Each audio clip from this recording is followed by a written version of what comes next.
Há algo profundamente errado no ar. Não é visível, não se pode tocar, mas é asfixiante. E o mais estranho é que ninguém parece notar. Ou se nota, prefere fingir que não vê. Andamos pelas ruas como zumbis elegantes, com o celular na mão, fones de ouvido, agendas cheias e corações esgotados. Rimos em festas, ostentamos produtividade, publicamos fotos felizes, mas por dentro algo cheira mal, algo adoeceu. Nunca estivemos tão livres para comprar, para escolher, para mudar de emprego, de corpo, de identidade. E mesmo assim, o número de jovens que acordam desejando nunca ter acordado foi o mais alto de todos os tempos. A ansiedade já é o novo normal. A solidão, um status silencioso. E pior, tudo isso é tratado como uma fase, como coisa da vida moderna. Mas e se não for? E se estivermos todos dentro de um grande delírio coletivo? Veja, crianças sendo medicadas aos 5 anos porque não conseguem prestar atenção. Adultos que mal conseguem ficar 5 minutos sem verificar uma notificação. Casais que compartilham a vida, mas dormem com fones de ouvido para evitar a conversa. O vizinho que enlouqueceu de repente, a mulher que largou tudo e foi viver no campo dizendo que não aguentava mais as pessoas. Não são aberrações, são sintomas. De quê? De uma sociedade que adoeceu mentalmente, não como exceção, mas como regra. Uma psicose que não se limita a hospitais psiquiátricos, mas que se manifesta em timelines, no culto ao consumo, no medo de ficar para trás, na histeria disfarçada de opinião forte. Este vídeo não é um desabafo, é uma investigação. Ao longo dos próximos minutos, vamos atravessar camadas da mente coletiva, confrontar ideias perigosas e tentar entender como é que enlouquecemos sem perceber. Quem nos empurrou, por quê? E o mais importante, se há forma de escapar. Prepare-se. O que vem a seguir não é confortável, mas pode ser o começo de algo profundamente libertador. O vazio existencial e a fuga da liberdade. Há um tipo de dor que não grita, simplesmente se instala. Silencioso, elegante. Você vai ao trabalho, paga as contas, envia mensagens, faz planos e ainda assim algo dentro de você permanece inacabado. Um vazio que nem o sucesso, nem o afeto, nem os likes conseguem preencher. É o tipo de dor que não tem causa evidente, mas que corrompe tudo. Este vazio não é individual, é um fenômeno coletivo, um subproduto da era moderna. E, curiosamente, nasce de algo que consideramos uma conquista: a liberdade. Erich Fromm, em O Medo à Liberdade, já advertia: o homem moderno escapou das amarras da autoridade tradicional, mas essa liberdade o deixou perdido e só, submerso na insegurança e na ansiedade. Livres das tradições, das comunidades, das narrativas sagradas que organizavam o mundo, fomos atirados para um universo onde tudo é possível, mas nada faz sentido. A modernidade prometeu emancipação, mas entregou fragmentação. A promessa de autonomia se tornou um labirinto de escolhas vazias. Na ausência de valores fixos, entregamos-nos ao consumo, à produtividade e à performance. Se você não sabe quem é, pelo menos pode mostrar o que tem ou o quanto sofre. A dor tornou-se moeda social. E tudo isso não aconteceu por acidente. Ao romper com os pilares simbólicos que organizavam o inconsciente coletivo, como a religião, a tradição e a pertença tribal, entramos numa era de indivíduos sem ancoragem. O psicanalista Carl Jung advertiu com clareza: o homem moderno não se apercebe de quão frágil é a sua racionalidade, nem de quão dependente é das estruturas invisíveis do sentido. Sem estas estruturas, o homem torna-se massa, e a massa, por definição, não pensa, reage. É neste terreno fértil de insegurança e desorientação que nasce a psicose coletiva.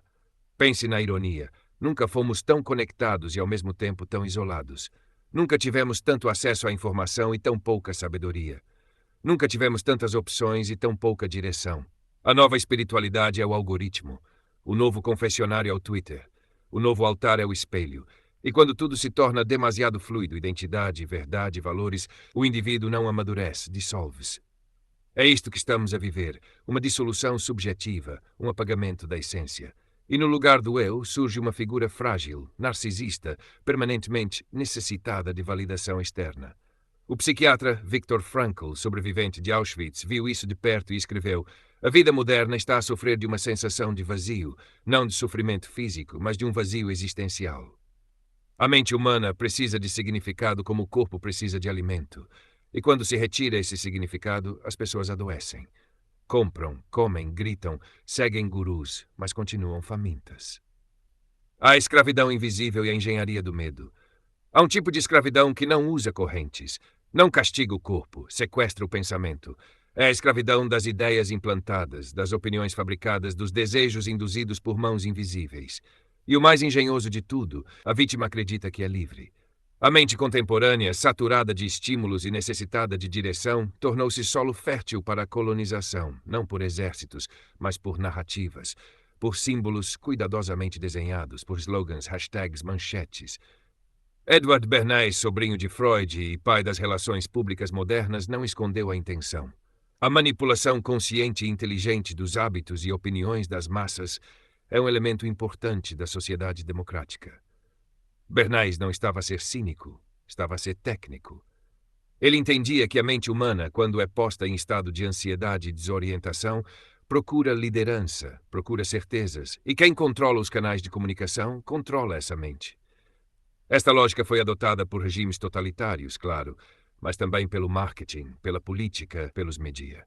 George Orwell escreveu que quem controla o passado controla o futuro, quem controla o presente controla o passado. Mas Aldous Huxley vislumbrou algo ainda mais sofisticado. E se o controlo não fosse pela dor, mas pelo prazer?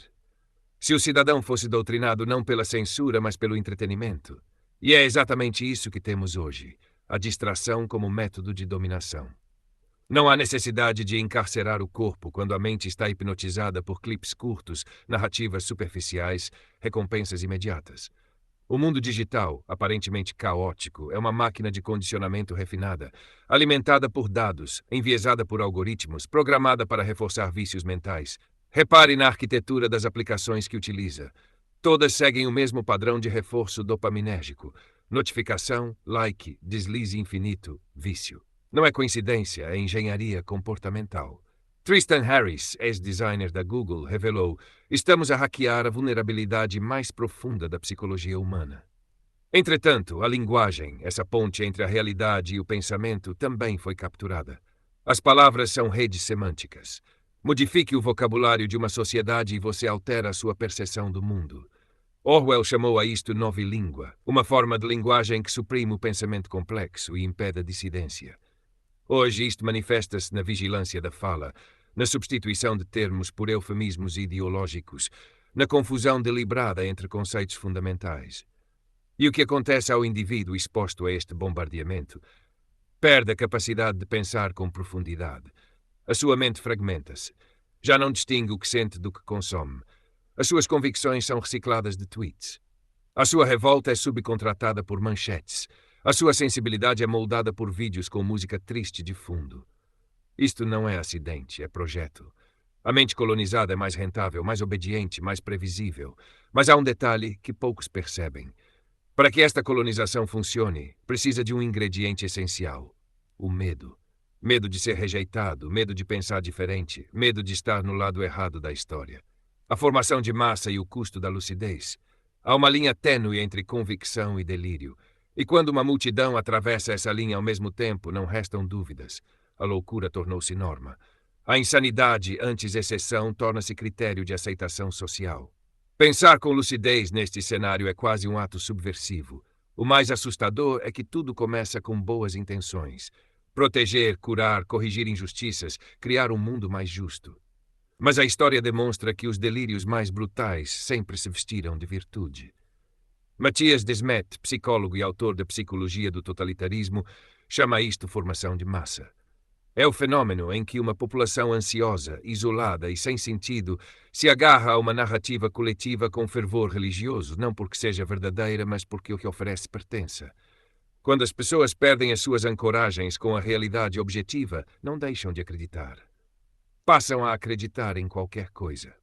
Esta frase poderia ser de Goya ou de Jung, mas é de Desmet. E a chave para entender este processo está no medo. O medo desorganiza o pensamento racional. Não só paralisa, como obriga o indivíduo a externalizar a responsabilidade. É por isso que os regimes totalitários, as ideologias dogmáticas e movimentos de massas florescem em períodos de instabilidade. Gustave Le Bon, em Psicologia das Massas, escreveu: a multidão nunca tem sede de verdade, exige ilusões sem as quais não pode viver. A verdade no delírio coletivo torna-se ofensiva. A dúvida é uma heresia, o debate uma ameaça. Assim, o grupo cria suas próprias regras, os seus próprios factos, os seus próprios rituais e castiga com fervor quem se atreve a pensar fora do guião. Vejamos exemplos reais. Na Alemanha dos anos 30, uma das populações mais cultas do planeta foi seduzida por uma narrativa de purificação nacional. Professores, médicos, artistas, todos aplaudindo leis absurdas, justificando perseguições, ensinando o delírio como verdade. Nos SOA, durante o macartismo, bastava um sussurro para destruir reputações. A lógica era clara: quem não está conosco está contra nós. Hoje o delírio veste hashtags, reproduz-se em viralizações, consagra-se por likes. Em vez de tochas e uniformes, temos câmaras frontais e microvídeos. Mas o mecanismo é o mesmo. E há uma tristeza profunda nisto. Muitos aderem por medo, não por convicção. Repetem mantras ideológicos, não porque acreditem, mas porque sabem que questionar custa caro. Michel Foucault, ao analisar como a sociedade define a sanidade, afirmou: não há loucura sem instituição. A sociedade precisa da loucura para confirmar a sua normalidade. Hoje, talvez a loucura esteja na hipernormalidade, no excesso de conformidade, na impossibilidade de discordar sem ser desterrado. Pior ainda, há quem se sinta seguro nesse ambiente, como um peixe em aquário, feliz por não ter de nadar no oceano. Só que o oxigênio ali está a acabar. E o que acontece quando uma civilização inteira se constrói sobre estas distorções? Quando a histeria se torna critério moral, quando a coerência é castigada, o indivíduo lúcido começa a retrair-se, ou enlouquece ou resiste, mas sozinho. Há um tipo de solidão que não provém da ausência de companhia, mas da presença insuportável da verdade. A lucidez em tempos de delírio é um fardo. Não confere superioridade, confere exílio. Ver com clareza quando todos se recusam a ver é como gritar num idioma esquecido. Quem ainda pensa hoje não pertence. Observa o absurdo a crescer pelas bordas. Discursos que se contradizem, valores que se invertem, normas que mudam todas as semanas. E percebe o impensável. Que manter a sanidade agora exige quase um esforço espiritual. Nietzsche escreveu: aquele que luta com monstros deve ter cuidado para não se converter num monstro. E se olhas durante demasiado tempo o abismo também olha para ti. Esta é a tensão interna de quem se recusa a aderir ao caos. Precisa de se preservar sem se contaminar, resistir sem adoecer. E isso é quase impossível, porque a sociedade não tolera o homem desperto. Perturba, desestabiliza o conforto dos que se adaptaram ao absurdo.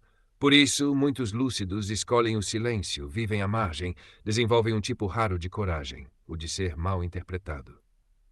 Os antídotos neurobiológicos e o reencantamento.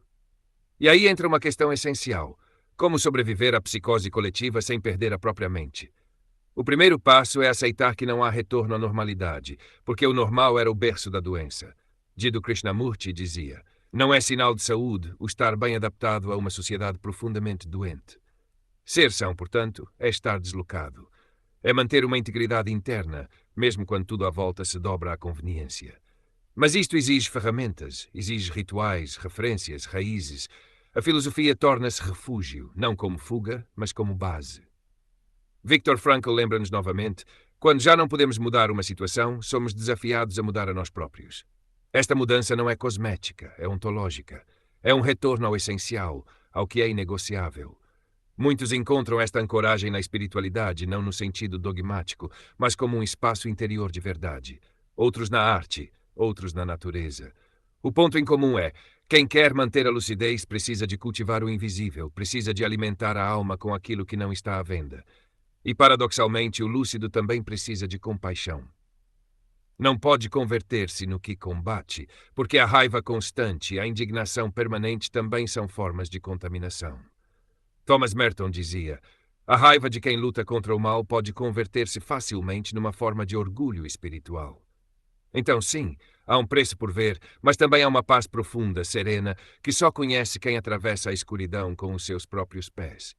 Há algo profundamente inquietante em perceber que o irracional pode ser medido. Que a loucura coletiva, aquela que parecia restrita a livros distópicos ou a histórias antigas, tem fundamentos mensuráveis, previsíveis e até reproduzíveis em laboratório. Nos últimos anos, a ciência começou a decifrar o que os filósofos já intuíram há séculos. A mente humana, sob certas pressões, dobra-se ao delírio e não por fraqueza, mas por estrutura. Vamos aos factos. O cérebro humano é uma máquina de sobrevivência, não de verdade. Prioriza a coesão social acima da coerência lógica. Jonathan Haidt, psicólogo moral, explica-o claramente. A razão é, em grande parte, um advogado interno, não um juiz imparcial. Procura justificar instintos, não avaliá-los. Ou seja, acreditamos no que nos protege do isolamento, não no que é necessariamente verdadeiro. Em experiências clássicas, como o de Solomon Asch, indivíduos sãos alteravam as suas respostas apenas para se alinharem com o grupo, mesmo quando sabiam que o grupo estava errado. O medo da exclusão social ativa o mesmo circuito cerebral da dor física.